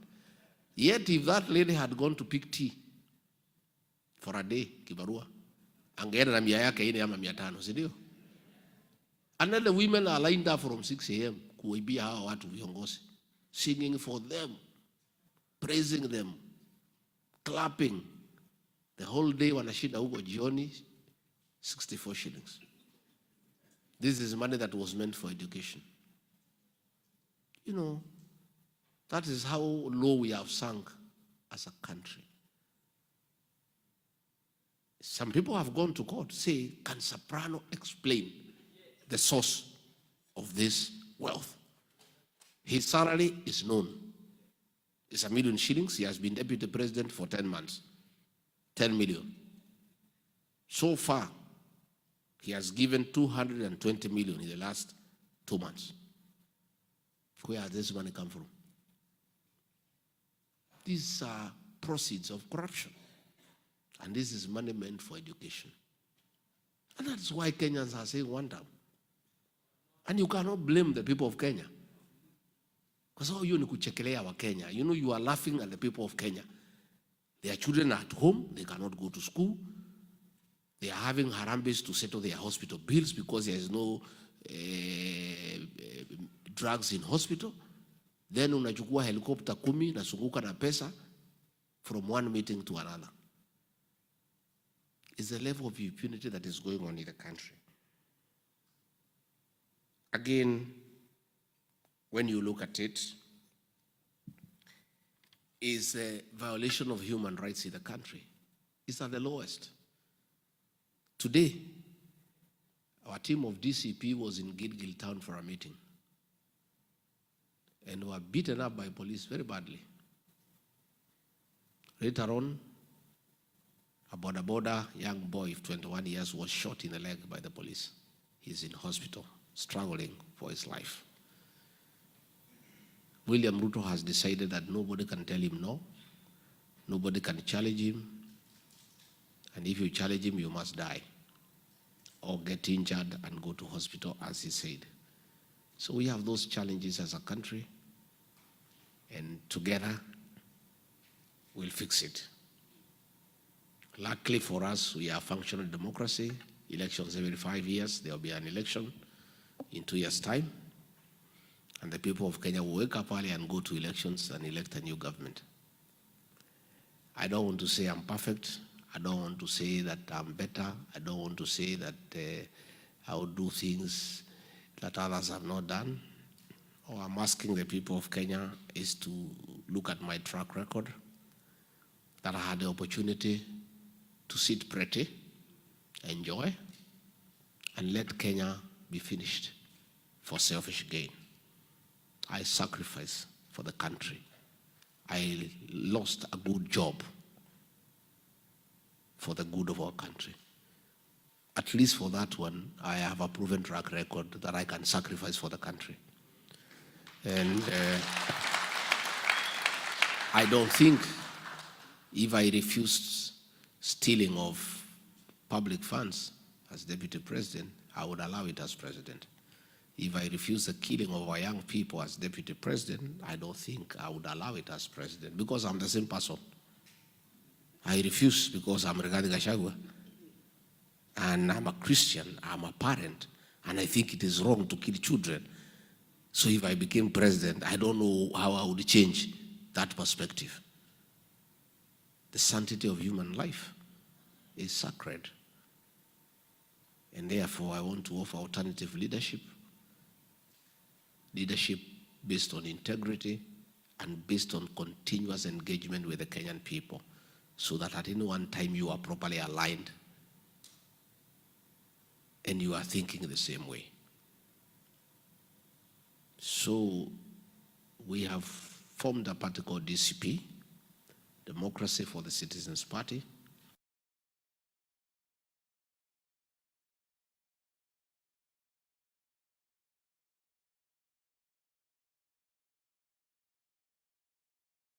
Them. Because I don't think in his view they pose any threat to him. But he knows the party leader of DCP is a man of integrity and he cannot be bought. He cannot be intimidated. And he knows this is a party that will send him home. So the party is popular and is a new kid in the block. And that is why they are following our meetings everywhere to make sure we don't do meetings. But when I leave here later in the month, I'll do very serious meetings. If they want to stop them, no problem. Tutangangana na hawa. Because if we buy fear and get intimidated and stop doing what we must do, our people will suffer. Our party is a national party, and it has support across the country. The deputy party leader, Cleophas Malala, is from Kakamega County. The national chairperson is from Kajiado. I have two deputy chairpersons. One is from Kiambu, the other one is from Kisumu. The deputy secretary general, Ole Kamwaro, is from Narok. The national treasurer, Mwikali, is from Machakos. The assistant national treasurer, Mwita, is from Kuria in Migori. The secretary general, Hezron Obanga, is from Kisii. We are a national party. But because William Ruto ananiona pale, anasema hii ni chama ya mlima. Na hii mlima anaiogopa kwa sababu it is the one that made him president. It gave me 47% of the entire vote. Na hiyo imeondoka. So he is very thin na anajua. So he is struggling. So we have a very serious national party, and this party will drive change in our country. I want to ask you to support that.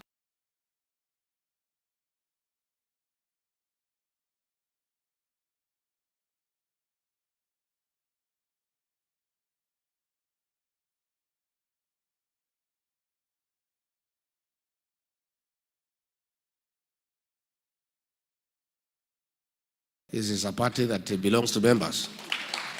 And a serious party is funded by members. That's what you do here in America. I don't have access to public funds. I'm not going to steal money from anywhere to fund my party. The way they are doing in UDA. They are using public funds to run politics. Our party will be funded by members. And that is why, if members fund our party, nobody can engage in corruption baadaye ati arudishe pesa yake. So far we have a lot of support in Kenya, and we are asking people here to support our party, those who become members and believe in the party. That's the way parties are run all over the world.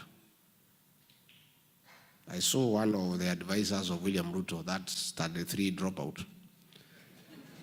trying to advise you on how to spend your money. Now, where? Mtu ya standard 3, can you advise these diaspora people on how to spend their money? you know, because he advises William Ruto, who is a PhD holder, anafikiria he can advise anybody in the world. And he was talking in a very derogatory manner about what you do here, isn't it? So wewe endelea to advise William Ruto, and through your advice, the country is in a hole. Advisors ya William Ruto ni wawili, moja ya standard 6, moja ya standard 3. Do you need any other explanation why we are in a hole? And that is why hata wanamwambia hii masomo haina haja, wachane naye.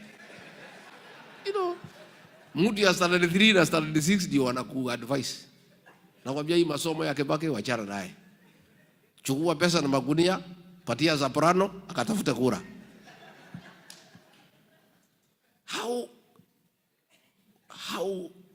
How do you explain where we are as a country? Is that kind of advice? When somebody decides that you advise us, ni mtu ya standard 3 and standard 6. Ati hao ndio wanakuambia how to run a country. And that is why mimi nilikataa hiyo maneno. Hiyo mtu ya standard 6 alijaribu kuniambia how to run my office. Nikamwambia kwende. Mimi Rigiji, mtu nimesoma. I don't have as many degrees kama William Ruto, yangu ni moja. Lakini mimi mtu yuko na degree moja ya political science. Mtu ya standard 6 to advise me how to run my office. You know, surely, unajua iko madharau ingine ambaye ni mbaya. But it is sad. I must tell you today, frankly, it is sad. Those are the two people who advise William Ruto. Because many times we would have meetings. Tunakubaliana hii na hii na hii na hii.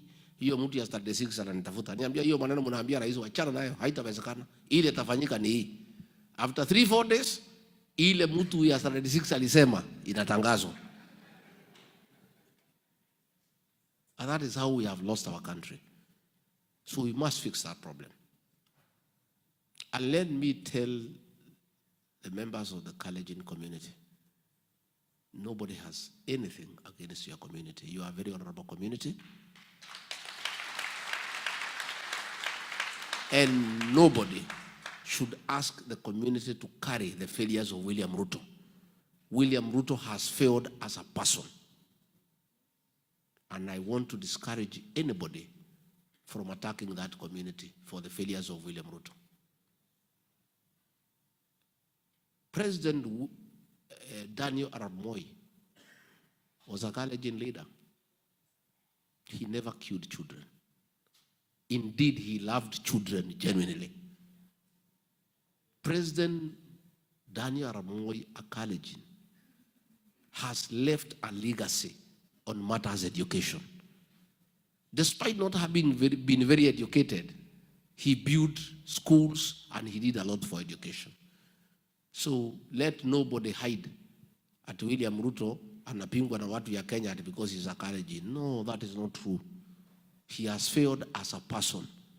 Abebe msalaba yake kama William Kipchirchir Ruto. The Kalenjin community is innocent and is crying as much as other Kenyans. Wanalia kama Wakenya wengine. Juzi, they own some land there in Narok, the Kipsigis community. Waliwawa, 7 of them. Na hiyo shamba, William Ruto ndio amechukua. He never even sent condolences to the people who died. Our Kipsigis waliwawa. So let us be very careful to define who our problem is. And our problem is not any community, our problem is a person. We need to fix that one. Finally, diaspora. You great guys. Mimi nimekuja tupangane mapema. Because I am not very clever, but I'm not a fool. Niko tu hapo katikati 50%.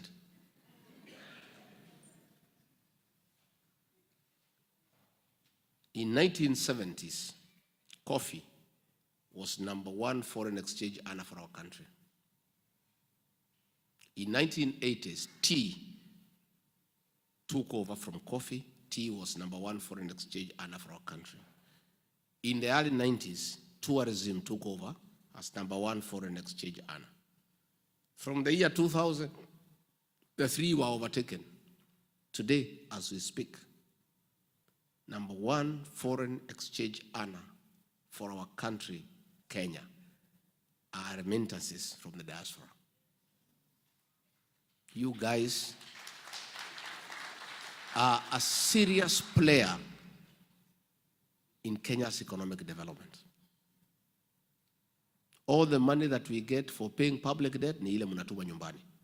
All the money for imports ni ile munatuma nyumbani.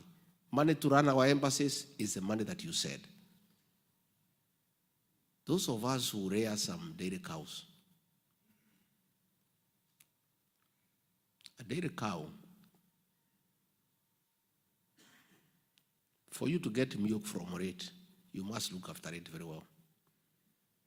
You give it hay, you give it dairy meal, you give it Lusan,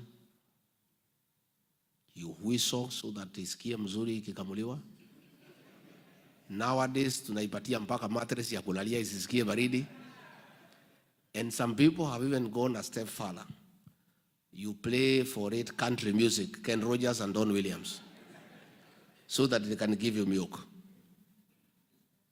You guys are the dairy cow for the Kenyan economy. We must look after you for you to continue contributing positively to the Kenyan economy. Any serious government that knows what it's doing, of course, one that is not advised by a Standard 3 and Standard 6 dropout, must seriously engage diaspora. We must agree with you people how you play an even bigger role in the development of our economy. But it must be when you are satisfied that your money is safe and your parents and children are safe at home and your investments are safe. We want an engagement the way my in-law from Nema has said, where we come up with a diaspora bond, and in fact, we can go a step further. You guys have the necessary resources and expertise to start and run a very big and successful diaspora bank home with the branches across the world. And this is something we must do. You guys have the very sufficient resources. We create a system, you develop a bank, you run it yourselves, you have experts, and put your money there. And then we agree what incentives do we give to the diaspora people. If interest rate where they come from is at 11, you give them maybe 2 points higher or something. We also must agree on investment programs. Yesterday I was with a lady who was selling coffee here. Our coffee is the best in the world. Our tea is the best in the world.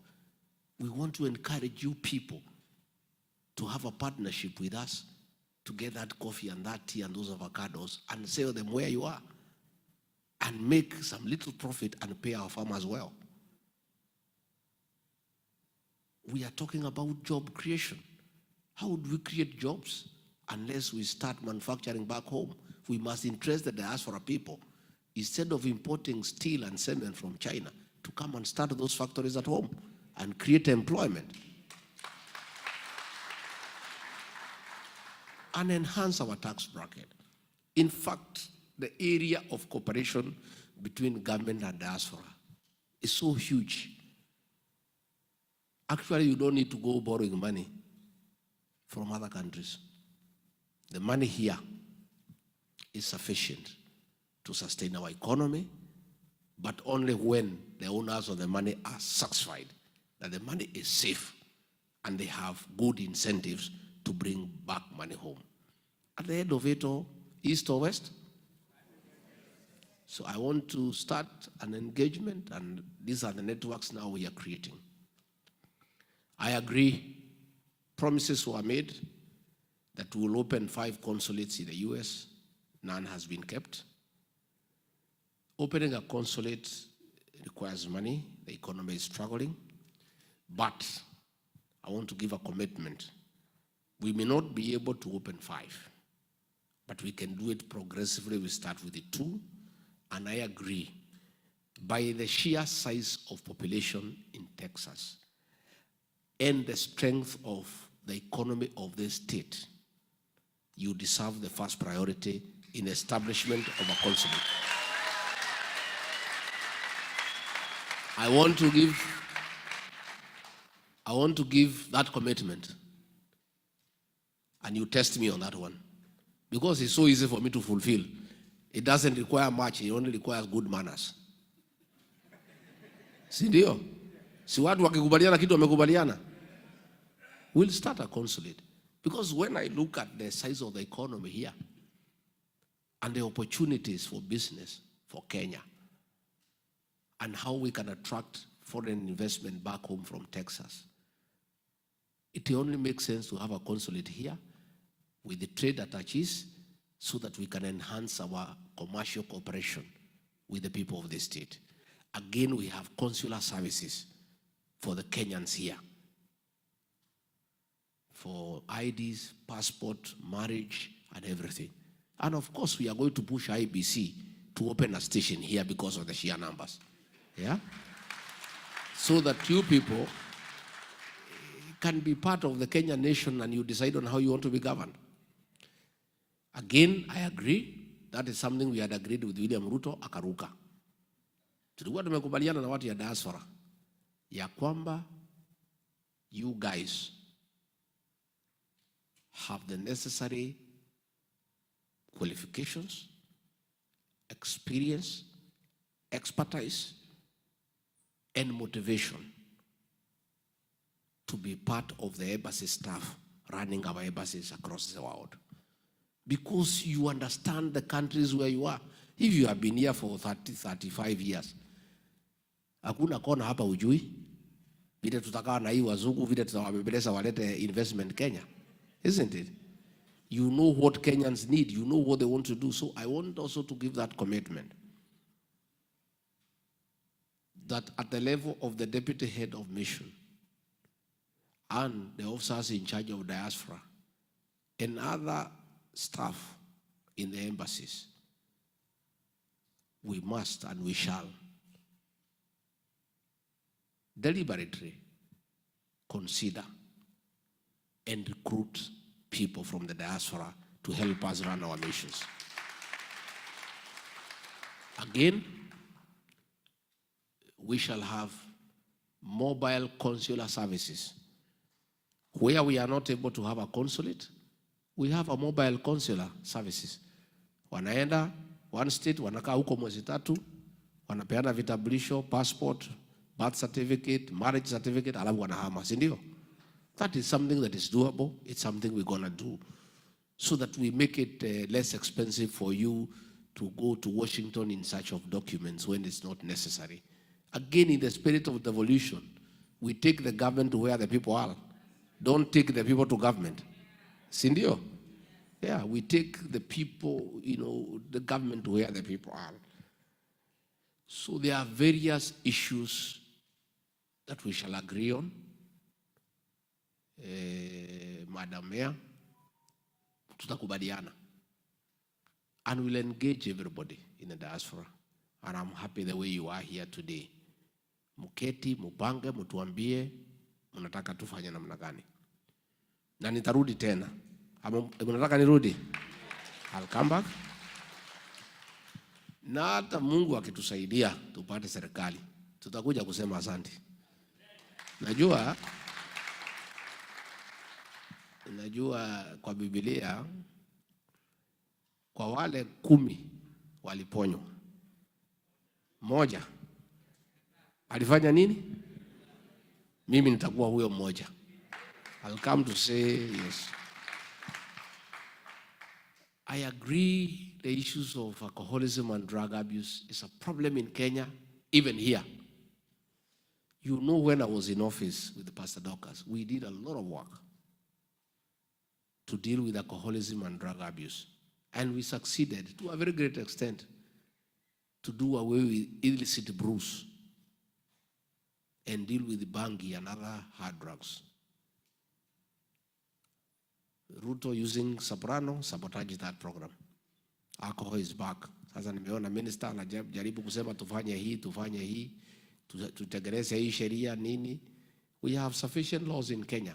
What is lacking is a goodwill for enforcement, and we are suffering as a country. Our young people are in trouble.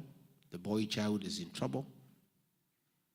And when we form the next administration, I want to give a commitment that those are issues we'll address them very, very comprehensively.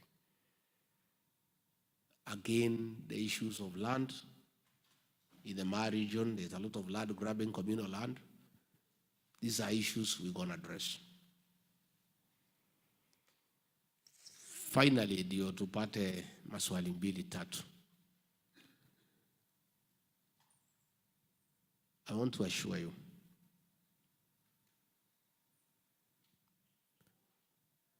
that a new dawn is coming. The English say, the darkest hour is just before dawn. Saa ile giza imeshikana, karibu kuna kucha. People of Kenya are waiting, and I want you to help me, tusaidiane. You guys have a lot of influence back home. Mukipiga masimu, muongeleshe wa Kenya. Muambie they should not waver, they should not be intimidated. We must get the change that we desire. Kenyans have a right to have good governance. And the diaspora people, I also want to commit that we want you to be part of government and be on the decision-making table and enrich our thinking, because you have a lot of experience out here where things are working and working well. In matters democracy, in matters healthcare, in matters education system, in matters of taking care of the elderly. And I have given a commitment that I want one of you to come to the Senate through our party, as specially elected, to come and help us create laws on devolution, because devolution is working out here. Again, we'll also give you another one position in the National Assembly, specially elected. You come there, assist us to make laws. Again, in the counties where we are strong, almost 20 counties where we are very strong, where we'll have a majority of the MCAs, we'll have many, many specially elected MCAs. We'll want every county to give diaspora at least one specially elected MCA to come, so that you help us to make good laws on devolution. For the women, much as we'll nominate you, fine. Lakini pia tunataka mpiganie hizi viti. You must fight for these seats, my dear. Most of these seats are vacant. Most of these MPs, wananchi wamemalizana na hawa. So we want to encourage you people. Yesterday I met a candidate for Kikuyu. Anataka kuenda kutoa Kimani Ichung'wa. Huyu. Yeah. It's a Texas guy. Yeah. Kuja utoe hiyo jamaa, mmesumbua watu sana. I met a candidate for Thika Town. Yeah. That seat is vacant. The one who is there now is called Nyakanga. So where kuja? I met a candidate for Kinangop. That seat is vacant. Yeah. Of course, the chairman here, Kiambu Town, it is vacant. Bobasi, hapo ndege zilikuwa zinaleta shida. for Bobasi.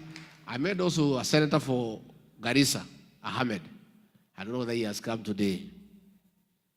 So, where are the women from Texas? Yeah? Munangoja nini?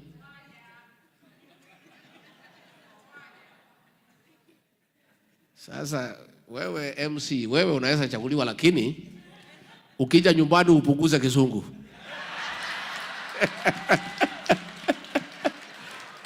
Si ndio? Apunguze asipunguze? Hey, ameongea hapo mpaka nimepotea.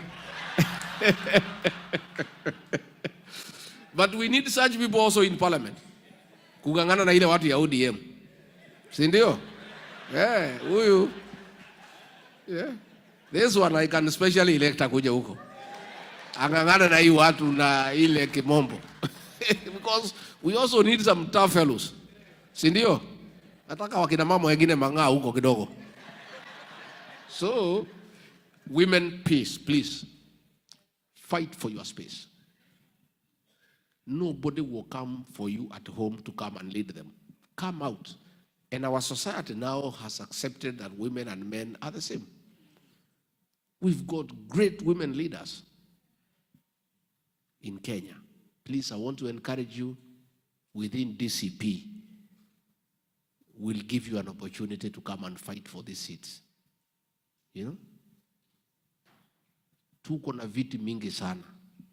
Kuna ile ya women rep, ya Murang'a is vacant. Ya Nyandarua is vacant. Nairobi is vacant. Kajiado is vacant. Narok is vacant. Kiambu is double vacant. Yeah. Nyeri is vacant. You know, you people, akina mama, nyinyi muko hapa na muko na dollars kidogo ya kuweka billboard nini na kupaka marangi mzuri na kukaa vizuri, mkuje pale, you know, you come piga picha hapo, come and meet women and talk. Go to Citizen and give your vision. Let people listen to you and listen to the brains that you have. And we have great women who can make great leaders. And I'm a very strong defender of women leadership, you know. And mukuje tafadhali. We'll give you several for specially elected, but zingine tunataka mpiganie, mkuje mpate hizo viti. So mimi nimeshukuru. I think I have tackled most of the things that had been raised.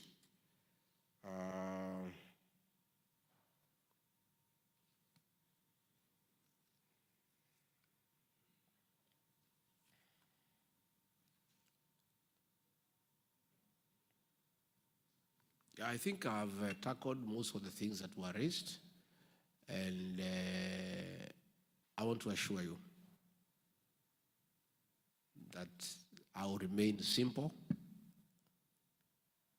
available, and the same person to engage. Hata nikipata hii kiti, sitabadilika, sitafura kichwa, nijifanye mimi ni mtu mkubwa sana. We'll continue engaging and engaging and engaging. I saw watu huko nyumbani, pahali linaishi, nilikuta nimewekewa very good sign, karibu wa Monyoro, Texas. Sasa pale nyumbani nasema huyu Rigiji, inaonekana amenunua ranch, Texas. See, it's a good prayer. It's a very good prayer. Muniombe nipate pesa, nikuje ninunue shamba hapa, nikuwe nikija kutembelea nyinyi. That prayer will be answered. It's a good prayer. So mimi nimeshukuru sana. I think we can take one or two questions so that